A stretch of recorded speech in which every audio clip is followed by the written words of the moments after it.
আইনি লড়াইয়ের নতুন মোড়।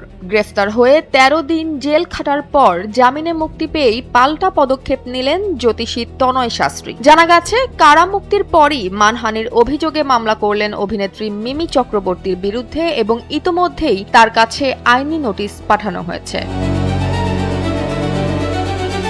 ঘটনার সূত্রপাত হয় গত ২৫ জানুয়ারি। ভারতের বনগার একটি সাংস্কৃতিক অনুষ্ঠানে পারফর্ম করতে গিয়ে বিতর্কে জড়ান ভারতীয় অভিনেত্রী, গায়িকা ও রাজনীতিবিদ মিমি চক্রবর্তী। অভিযোগ ওঠে, নির্ধারিত সময়ের অনেক দেরিতে মঞ্চে পৌঁছানোয় তাকে নামিয়ে দেওয়া হয়। এই ঘটনার পর তনয় শাস্ত্রীর বিরুদ্ধে হেনস্থার অভিযোগ তুলে থানায় মামলা করেন অভিনেত্রী। মিমির অভিযোগের ভিত্তিতেই ২৯ জানুয়ারি তাকে গ্রেফতার করে পুলিশ। পরদিন তাকে আদালতে তোলা হলে প্রথম ৪ দিনের রিমান্ড মঞ্জুর করা হয়।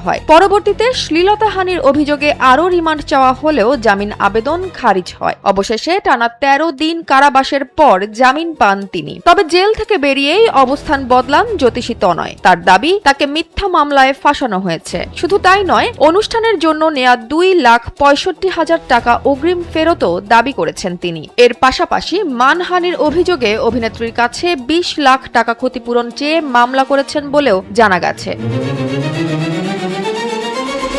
অন্যদিকে ঘটনার পর সামাজিক মাধ্যমে নিজের অবস্থান পরিষ্কার করেন মিমি। তিনি লিখেছেন, নারী শিল্পীদের মর্যাদা ও মঞ্চের অধিকার নিয়ে কোনো আপোষ করবেন না এবং বিষয়টি এখন সম্পূর্ণ আইনি প্রক্রিয়ার মধ্যেই রয়েছে বলে মন্তব্য করেন তিনি। আইনি পাল্টাপাল্টি অভিযোগে তাই নতুন উত্তেজনা তৈরি হয়েছে এই ঘটনায়। তবে শেষ পর্যন্ত আদালতের রায় ঠিক করবে কে সত্য আর কার অভিযোগ টিকবে আইনের কাঠগড়ায়।